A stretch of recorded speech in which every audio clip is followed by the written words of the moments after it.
This is a reading from the book of Genesis. The Lord God formed man out of the clay of the ground and blew into his nostrils the breath of life. And so man became a living being. Then the Lord God planted a garden in Eden in the east and placed there the man whom he had formed. Out of the ground, the Lord God made various trees grow that were delightful to look at and good for food, with the tree of life in the middle of the garden and the tree of knowledge of good and evil. Now the serpent was the most cunning of all the animals that the Lord God had made. The serpent asked the woman, "Did God really tell you not to eat from any of the trees in the garden?" The woman answered the serpent, "We may eat of the fruit of the trees in the garden. It is only about the fruit of the tree in the middle of the garden that God said, 'You shall not eat it or even touch it, lest you die.' But the serpent said to the woman, 'You certainly will not die. No, God knows well that the moment you eat of it, your eyes will be opened and you will be like gods who know what is good and what is evil.' The woman saw that the tree was good for food, pleasing to the eyes, and desirable for gaining wisdom. So she took some of its fruit and ate it. She also gave some to her husband who was with her, and he ate it. Then the eyes of both of them were opened, and they realized that they were naked. So they sewed fig leaves together and made loincloths for themselves." The word of the Lord. Well, good evening, everybody. My name is Father Brian Barr. A priest of the diocese. I'm down in Long Beach and Point Lookout, St. Ignatius in Long Beach, St. Mary's in Long Beach, and Miraculous Medal in Point Lookout. It's great to be here tonight. Thanks for coming out, especially on sort of a nasty night. I haven't been here in years. I forgot how beautiful this church is. It's just a beautiful church. So thanks for being here. Father Johnny, thanks for the invitation and for having me. So there's this video that is on YouTube. This is about 20 years ago. And it's interesting. It was taken by this group of tourists, a very amateur video, somebody with just a kind of a movie camera. They're in South Africa in this national park. It's very interesting. This video went viral, like crazy viral, 90 million views. And it's kind of simple. It's about 11 to 12 minutes long. This group of friends, they're on this kind of a safari. They're really hoping to film wildlife. That's kind of their goal. So at a certain point, they do. This is where the video kicks in. They spot this herd of buffalo kind of in the distance. Make believe they're over on that side. And they're grazing by this lake. The camera zooms over there, and the people are very excited. Man, this is why they came.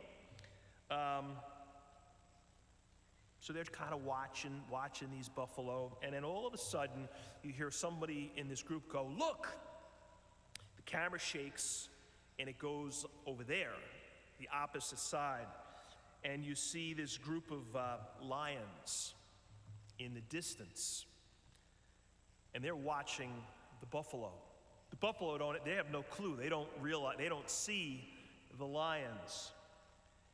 And you can tell almost by the way these lions are standing and positioning themselves, they're getting ready to charge. And they do. They charge the buffaloes, startle the buffaloes, and they all disperse. All but one. It's a baby. This baby elephant, just too slow to get away. The lions surround it, and you're thinking, "Oh no, this is not going to be good." Sometimes these nature videos are a little too natural. Sometimes you see just horrible stuff on it. I'm thinking they're gonna eat this poor little baby elephant up. That's their intention. The elephant tries to escape, falls into the lake. Two lions go in after it, and they're dragging this little baby out. It's going to be their lunch. All of a sudden, 2 crocodiles come leaping out of the lake, and they latch on to this little baby buffalo. So now it becomes this crazy tug of war. They're watching that. The camera zooms in on this. These people were like, man, they were hoping to get some wildlife. Now they're getting like, it's not stopping. So the people are watching this drama, and then all of a sudden you hear, look! And the camera shakes, goes off to the distance, and you see the buffaloes. They've kind of regrouped. They form this circle. It almost looks like a huddle. And they're having some kind of buffalo meeting. Because you can almost tell, I don't know how animals operate, how they communicate, but you can tell that something's going on. And I think it's this. They all ran, and they left behind one of their babies. So they have this meeting, and they realize, we have to go back. We have to go back and get this baby. And they do. They charge the lions, scare the lions, and they disperse. So now you've got these buffaloes, and they're standing around this little beat up, chewed up baby. And you're thinking, it's just too late. They got there too late. They circle it, and it stands up. It's all wobbly, it's all shaky, but it looks like it's okay. And then it just kind of walks off, surrounded by these buffaloes. So it's kind of a nice ending. 2 or 3 minutes before, I figured this little baby buffalo is curtains, but it survived. Anyway, 90 million views of this video. What happened at that buffalo meeting, at that huddle? I don't know, but I have a theory. I think they realized we ran. We left behind one of our own. That's not okay, and we got to go back. It's sort of like they forgot who they were. In a moment of panic, fear can do that, right? We get scared, we get startled, we run. We run when we shouldn't. We forget who we are. Hopefully, we return, kind of like the buffaloes. I think Lent's a lot of things, and there's lots of ways of doing Lent. But I think a big given with Lent is this. It's an acknowledgement that we've run. In the course of the year, in the course of our lives maybe, we're like, a good Lent says to us, or we acknowledge in a good Lent, yeah, I have run, and I'm not proud of the run. I've kind of forgotten in certain ways who I am. So I think Lent should be kind of like one of those buffalo meetings.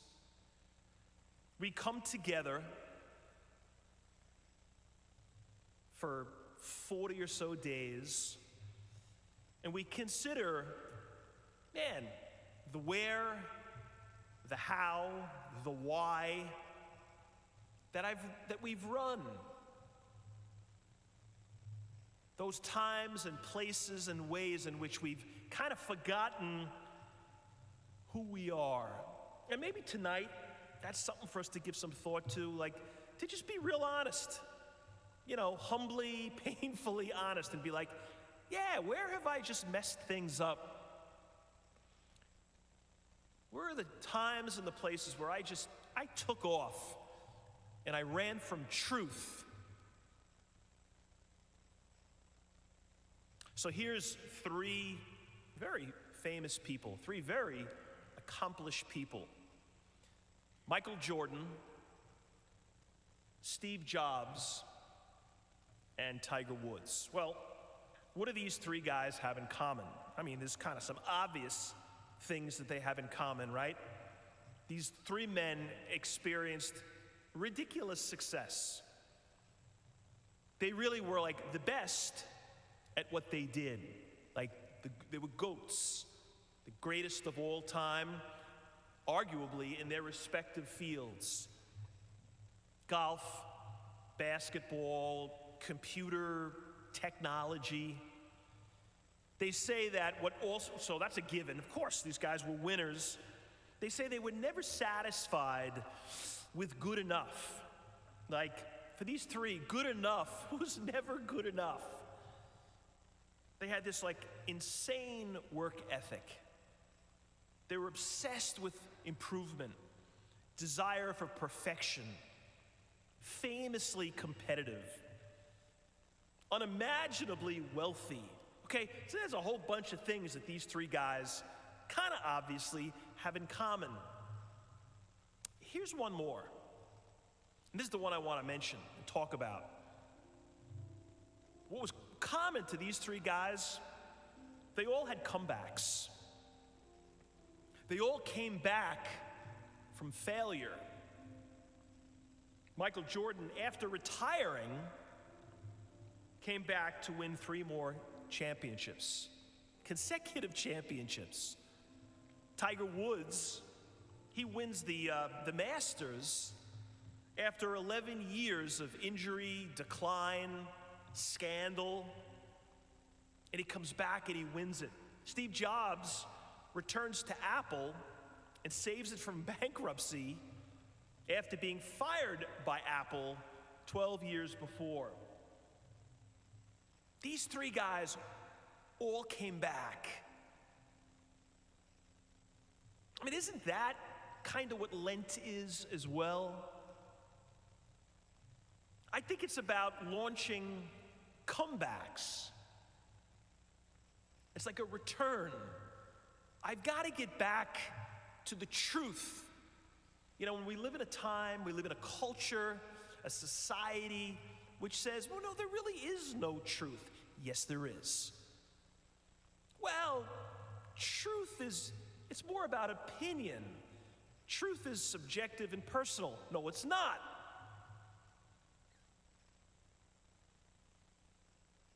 So it's like, Lent is like, no, I played games. I got out of my lane. I justified nonsense.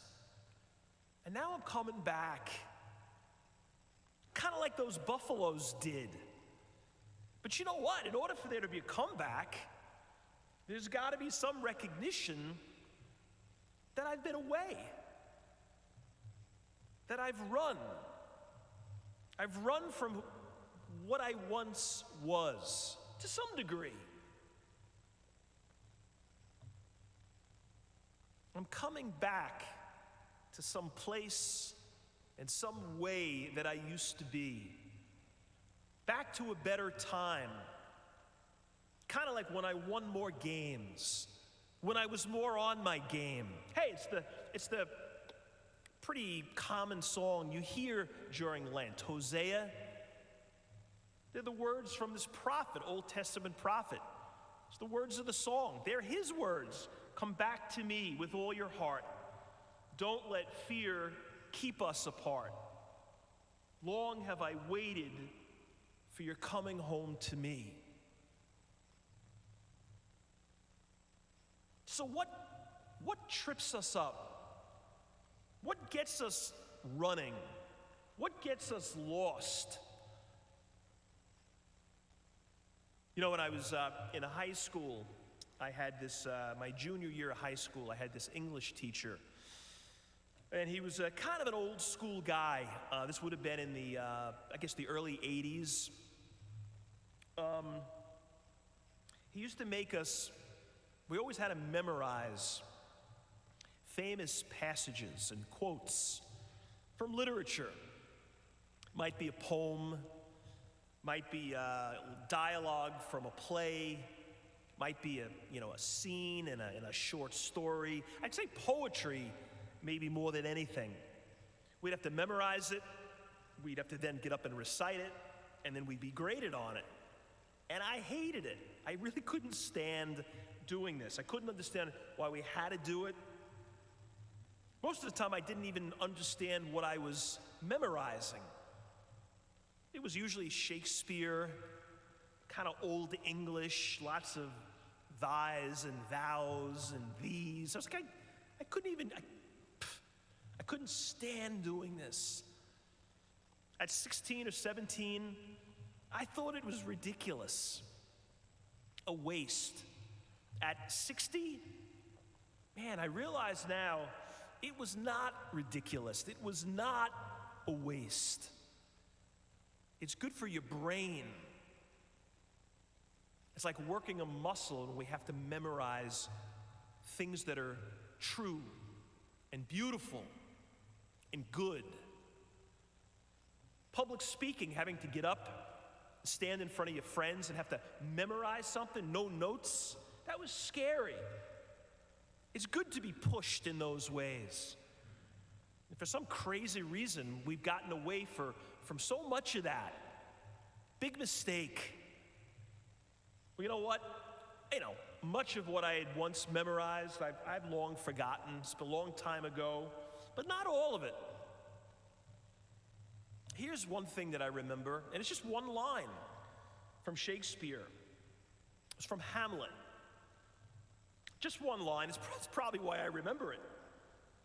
It says this: "The devil hath power to assume a pleasing shape." The devil has power to assume a pleasing shape. I don't remember much about Hamlet or even the context of that quote, but I get that quote. Shakespeare got it right. The devil has a power, this power to look pleasing and to sound and to feel pleasing. That's how he gets us. It's like the devil can take on the form of things that we like. I mean, look at what got Adam and Eve in trouble. Look at what tripped them up. It was an apple, right? It wasn't a poisonous apple. It wasn't a rotten apple. Actually, it was the opposite. Look at how it's described. Out of the ground, the Lord God made various trees grow that were delightful to look at and good to eat. That's where the apple came from. A beautiful tree that produced good fruit. So the apple was a good thing. Yeah, but the apple's what got them in trouble. I know. That's what the devil does. It's the whole Hamlet line. Take something that's good and twist it to the point where it corrupts us. There was this, I remember reading this story about this guy was a businessman who was incredibly successful, had an outrageous amount of money, and he decided to build a zoo, like a private zoo on his property. And he'd collect all these kind of funky, exotic animals for his zoo. And he was in pursuit of this kind of rare gazelle, kind of an uncatchable gazelle, because they're so fast. They're wildly fast, these animals. So this is what the guy does. He goes to where they graze in the morning, and he puts food down. Oh, the night before, he puts food down where they graze. And he leaves this food on the ground, and he leaves. They love this food. It's molasses and oats. Apparently, the gazelles go crazy for that. So he leaves the food. They show up in the morning. They eat the food. They love it, and then they leave. Anyway, he does this the next day. Same thing. Leaves the food. They show up. got a lot of happy gazelles. On the third day, he leaves the food and he drives a fence post into the ground, kind of where the food is. And then he leaves. Gazelles show up. They see the post. They're like, whatever. And they start eating the food. Each day for the next 8 or 10 days, he drives a post into the ground. And then he starts putting boards, connecting them. So he's building a fence. And the gazelles see it. They see the construction, but the smell of the food, they love it. The taste, even more. Well, eventually he attaches a gate. One day they're all inside this now corral fence. They're eating, and he just closes the gate. He wanted one gazelle. Now he's got like a whole pile of them. Now look how we can become, look how the gazelles get just seduced. Good food. Wasn't bad food. Wasn't evil food. It was good food that, kind of came from God. But too much of it turned them into like these almost delirious, clueless animals. They lost their freedom. About maybe a year ago, I was in Long Beach, and I went to get a slice of pizza at lunch, and I'm sitting there, and I'm there alone. I got the paper, and these kids, these 4, maybe 12, 13-year-old boys come in, and they sit in a booth right next to me. And they were talking for about a minute to each other. I'm reading the paper, and all of a sudden, it got totally quiet. It got so quiet that I looked. I thought maybe they left. They were there. They were just all on their phones. So there was zero conversation. No one was talking. I don't know what they were looking at. I don't know what they were reading. And they're eating their pizza, and they're on the device. And you could hear a pin drop. 4 12-year-old boys in a pizza place, usually you can't shut them up. They say high schools, cafeterias have become like libraries because everybody's on their phone.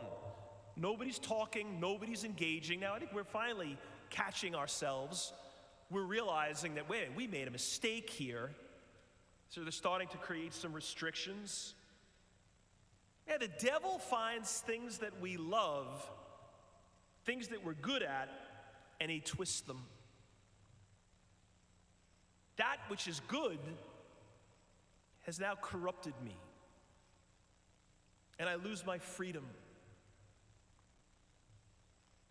Man, I think we've become like the gazelles and the way the buffaloes were when they got spooked.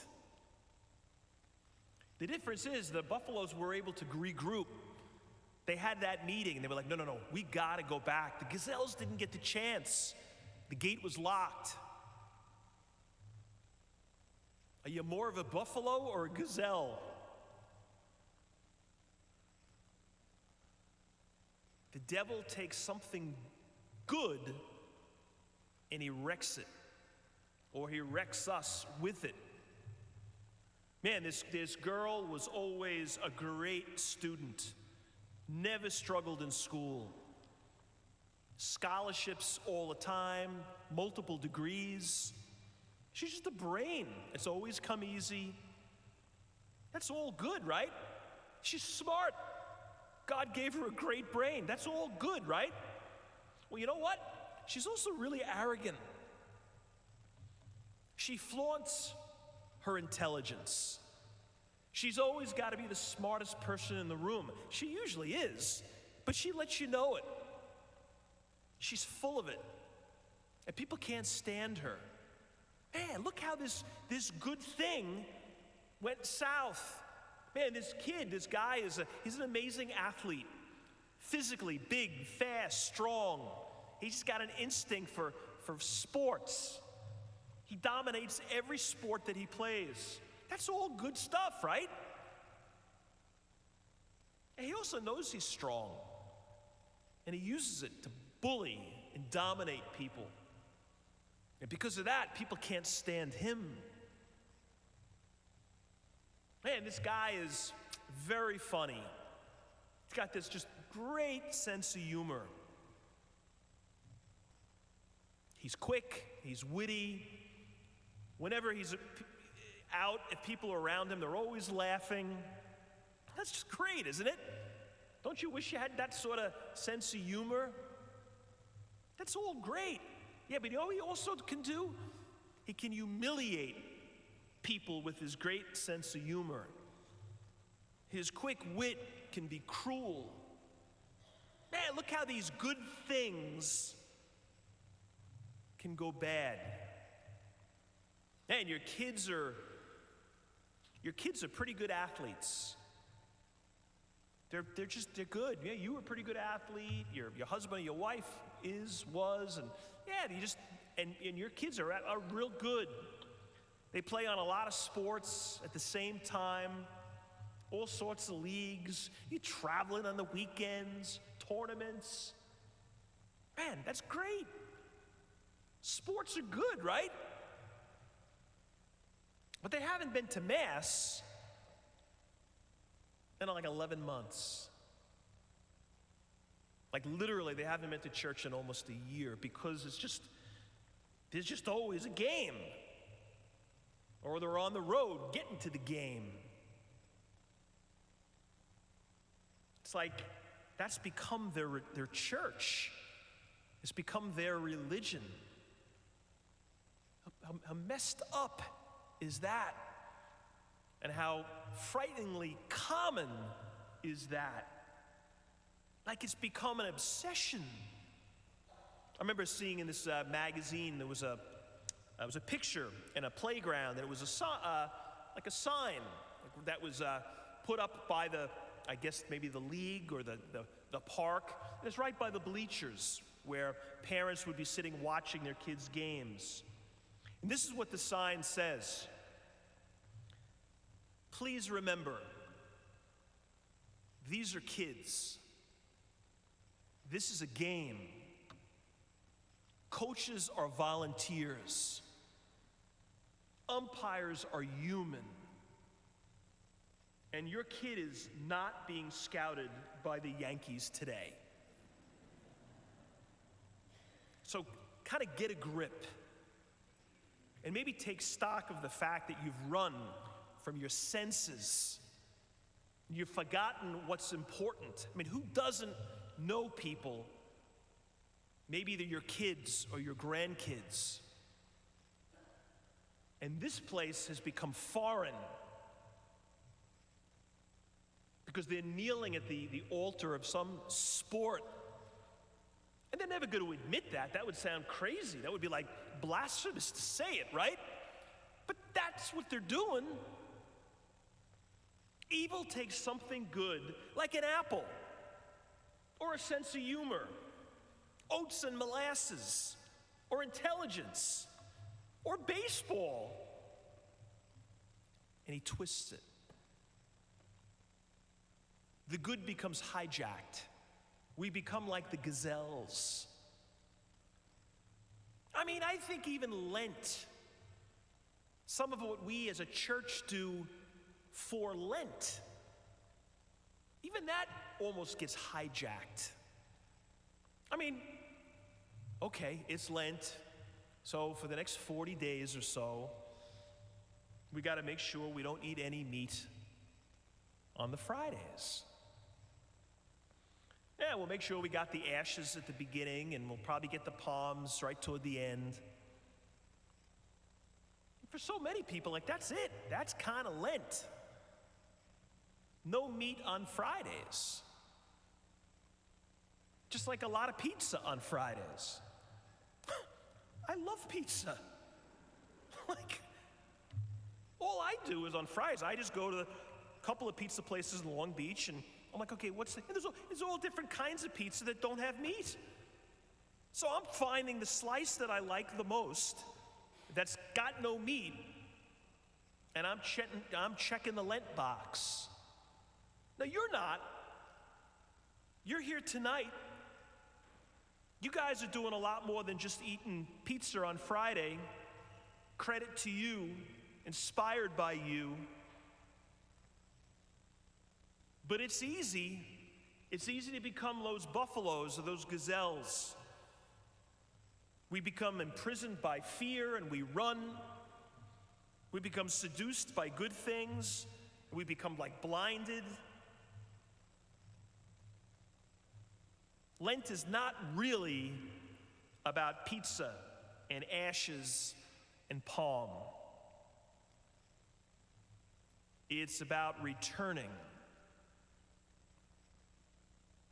It's like the return of those buffaloes. It's the season of comebacks. So launch yours.